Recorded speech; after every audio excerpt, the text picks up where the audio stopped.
dibuat untuk memenuhi ujian akhir semester perspektif global dengan dosen pengampu Bunita Karmila MPD.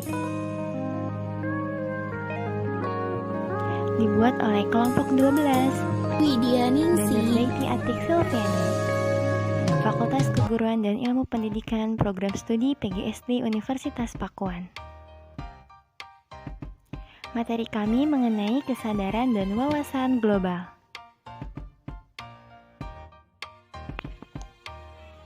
Ini beberapa sub pembahasan yang akan kami bahas dalam video ini.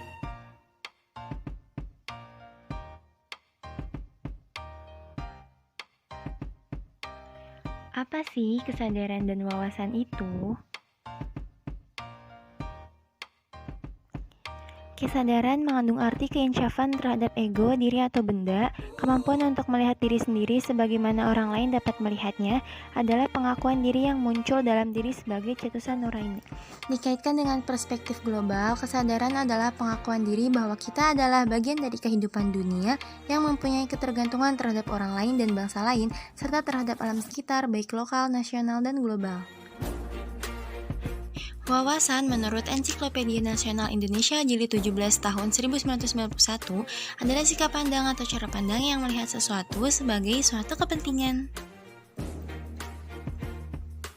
Tanpa kesadaran, kita tidak dapat memahami masalah global, dan tanpa wawasan, kita tak akan mampu mempertahankan kehidupan global. Untuk mendukung kesadaran dan wawasan, kita perlukan adanya landasan seperti berikut ini. Yang pertama, nasionalisme atau kesadaran nasional. Nasionalisme yang kuat dapat menjadi pilar terhadap pengaruh buruk dari perkembangan teknologi yang pesat ini. Memiliki kesadaran nasionalisme yang cukup kuat, misalnya kesetiakawanan sosial, ketahanan nasional, dan musyawarah nasional. Cinta tanah air dengan prinsip baik buruk adalah negeriku. Kemudian, mampu menangkal perbedaan suku, adat istiadat, ras, dan agama. Yang kedua, norma dan agama adalah pilar utama untuk menangkal pengaruh negatif seiring dengan gelombang globalisasi. Yang ketiga, nilai budaya dan bangsa. 4 bidang kekuatan gelombang globalisasi yang paling menonjol. Yang pertama itu perkembangan iptek, yang kedua kekuatan ekonomi, ketiga masalah lingkungan hidup, dan yang keempat adalah politik.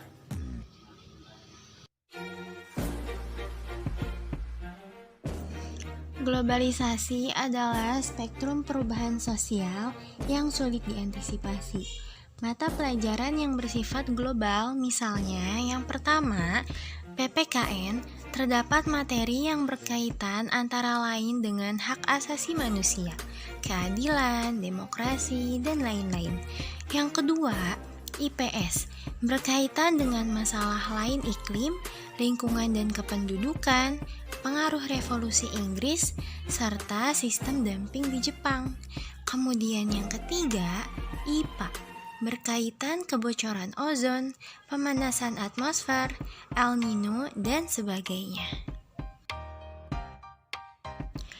Global teacher atau guru global, yaitu kita berwawasan global namun bertindak dari mulai lokal sehingga mencapai yang lebih global. Kemudian, terdapat ciri-ciri globalisasi, yaitu 1. Padat informasi, 2. Kompetisi yang sehat, 3. Komunikasi yang lancar, dan 4. Keterbukaan.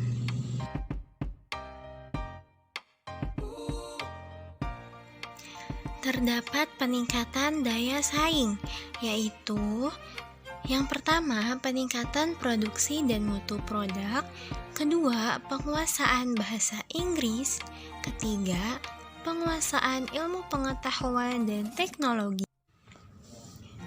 Wawasan dalam perspektif global adalah cara untuk meningkatkan dan memperluas wawasan yang paling efektif melalui pendidikan. Melalui pendidikan mampu mengembangkan 4 hal seperti berikut ini. Yang pertama, kemampuan mengantisipasi, kedua, mengerti dan mengatasi situasi, ketiga, mengakomodasi, dan keempat, mereorientasi. Konsep inovasi yang dapat meningkatkan wawasan tentang masalah global dan globalisasi yaitu kompetitif, kualitas di atas kuantitas, super highway, kemampuan berbahasa, kemampuan berbisnis, dan melek digital. Perspektif global mengandung dua unsur pokok yang sangat penting, yaitu perlu adanya kesadaran dan wawasan global. Ini perlu dibangun agar setiap warga negara Indonesia menyadari tentang peran dan fungsi dia sebagai warga negara dan warga dunia. Untuk menempatkan Indonesia sejajar dengan negara lain dalam era globalisasi ini, maka moto Think Globally and Act Locally atau yang berarti berpikir secara global dan bertindak secara global perlu dihayati betul oleh setiap warga negara Indonesia agar dirinya dapat berperan dalam kehidupan global dan nasional. Untuk menjaga pengaruh negatif sebagai akibat dari globalisasi ini, maka warga Indonesia harus tetap menjaga identitas diri dan bangsa. Sebagai alat penyaring pengaruh tersebut adalah kesadaran nasionalisme, agama, dan norma serta nilai budaya dan bangsa. Kita perlu menyadari dan mau menerima kenyataan bahwa bumi tempat hidup ini dirasakan makin lama makin kecil disebabkan oleh adanya perkembangan dalam bidang iptek. Kejadian yang ada di negara lain dapat kita ketahui dalam beberapa menit saja. Walaupun tindakan global perlu ditumbuhkan, namun tindakan dalam lingkup lokal pun merupakan bagian dari global. Kalau kita menjaga kelestarian hutan, menanam hutan yang gundul di daerah kita sendiri, maka sebenarnya itu adalah sudah memberi andil yang sangat berarti terhadap kehidupan global. Tindakan kita tersebut sudah menyelamatkan hutan dari kebakaran, menyimpan persediaan air, mencegah bencana alam, yang semuanya berdampak global.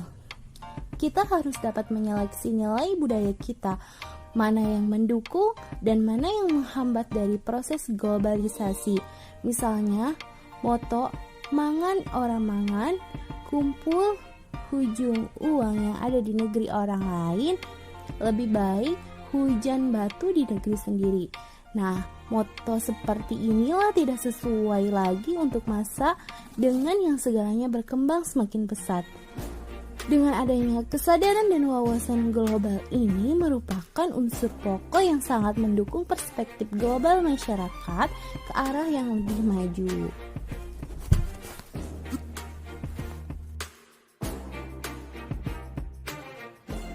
Walaupun ada globalisasi, kita harus mampu mempertahankan identitas. Hakikat globalisasi tidak melebur identitas yang ada. Anda masih ingat sajaknya Mahatma Gandhi? Garis terakhir dari sajaknya adalah, tetapi jangan sampai merobohkan fundamen rumahku. Dalam hal ini, peran pendidikan sangat besar. Pendidikan harus berorientasi ke depan dan membuka wawasan global untuk mempertahankan identitas nasional. Kita memiliki Pancasila dan Undang-Undang Dasar 45. Menurut Undang-Undang Dasar 45, budaya nasional berakar dan berkembang dari budaya daerah. Kebijakan pemerintah juga memberikan peluang. Sekarang kita sudah mengartikan mengenai apa itu kesadaran dan wawasan global. Maka dari itu, karena kita sudah mengetahui mengenai kesadaran dan wawasan global, kita harus dapat memahami masalah global dan juga mencari cara untuk penanggulangannya, serta kita akan mampu untuk mempertahankan kehidupan global. Kita sering takut menghadapi masa depan karena kita tidak siap untuk menghadapi masa depan tersebut. Begitu pula halnya dengan globalisasi. Tanpa adanya persiapan yang kuat, maka globalisasi akan menjadi sesuatu yang menakutkan. Globalisasi akan berubah menjadi sesuatu negatif. Artinya, kita tetap terbuka dengan berbagai pembaruan, termasuk globalisasi. Akan tetapi, tidak boleh menghancurkan apa yang sudah baik dan ada pada kita. Perlu kita sadari bahwa globalisasi mempunyai dampak positif dan juga dampak negatif. Positif karena kita dapat mengambil keuntungan dengan perkembangan ilmu dan kemajuan dari negara lain, akan tetapi akan berubah menjadi dampak negatif apabila kita tidak mempersiapkan diri dengan berbagai bekal pengetahuan, norma, dan ideologi yang kuat.